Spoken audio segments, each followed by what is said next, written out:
जय भीम, जय भारत, जय संविधान। आज मजदूर दिवस है। 1 मई को पूरे भारत में मजदूर दिवस के रूप में मनाया जाता है। आज मैं ये बताना चाहूँगा कि मजदूर दिवस और बाबा साहब के बीच क्या संबंध है। इसके बारे में मैं कुछ बिंदु पेश कर रहा हूँ।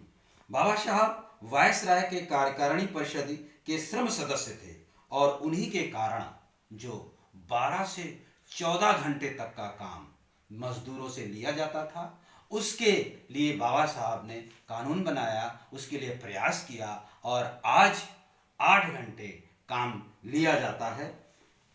बाबा साहब को उन्हें महिला श्रम, जो महिला श्रमिक थी, उनके लिए भी बहुत काम किया।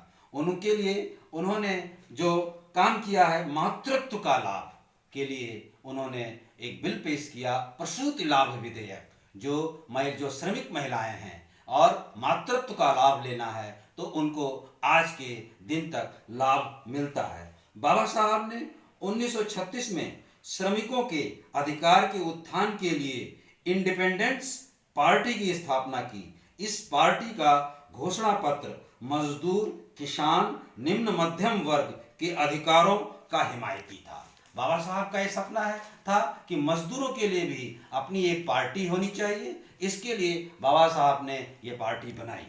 बाबा साहब ने श्रम सदस्य की हैसियत से केंद्रीय असेंबली में न्यूनतम मजदूरी के निर्धारण का एक बिल पेश किया। 1948 में न्यूनतम मजदूरी का कानून बना जो आज तक लागू है।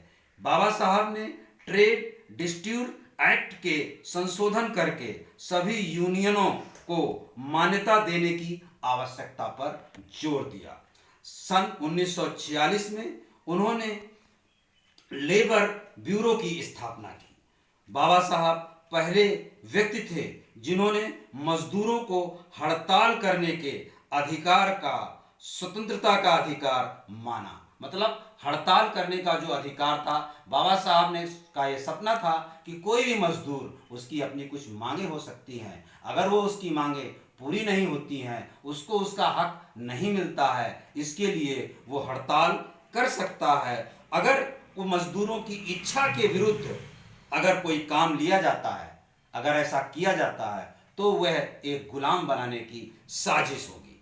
सन 1938 में जब बंबई प्रांत की सरकार मजदूरों के हड़ताल अधिकार के विरुद्ध ट्रेड ट्रिब्यूनल एक्ट पारित करना चाह रही थी तो बाबा साहब ने इसका पुरजोर विरोध किया। इससे पता चलता है बाबा साहब मजदूर वर्ग, श्रमिक वर्ग के लिए कितने हिमायती थे। बाबा साहब ट्रेड यूनियन के प्रबल समर्थक थे।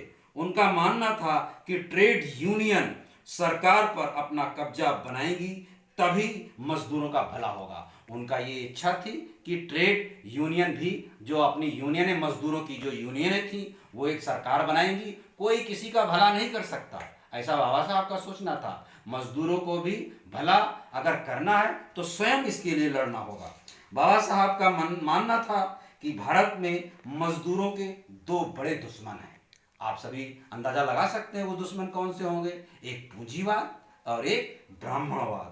श्रमिक वर्ग के उत्थान के लिए इन दोनों का खात्मा होना जरूरी है। और आज के दिन हम ये देख सकते हैं कि ये दोनों वर्ग अभी जिंदा हैं, इसलिए भारत में अब भी गुलामी की प्रथा देखी जा सकती है। बाबा साहब का मानना था कि वर्ण व्यवस्था न सिर्फ श्रम का विभाजन करती है बल्कि श्रमिकों का भी विभाजन करती है।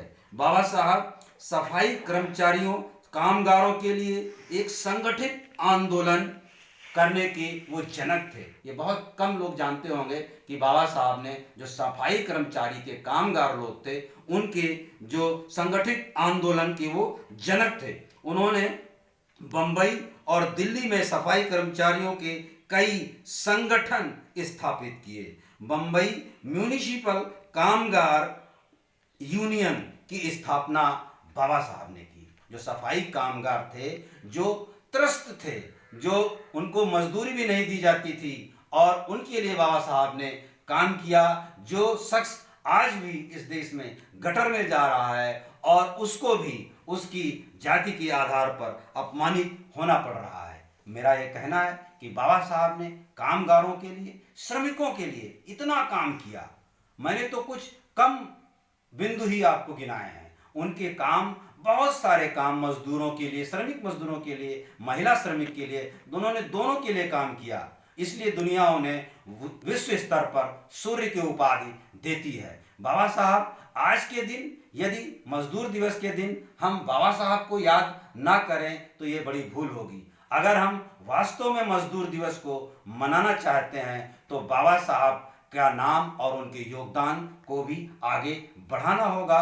यही मजदूर दिवस मनाने की सच्ची प्रक्रिया होगी और बाबा साहब के प्रति सच्ची श्रद्धांजलि होगी। जय भीम, जय भारत।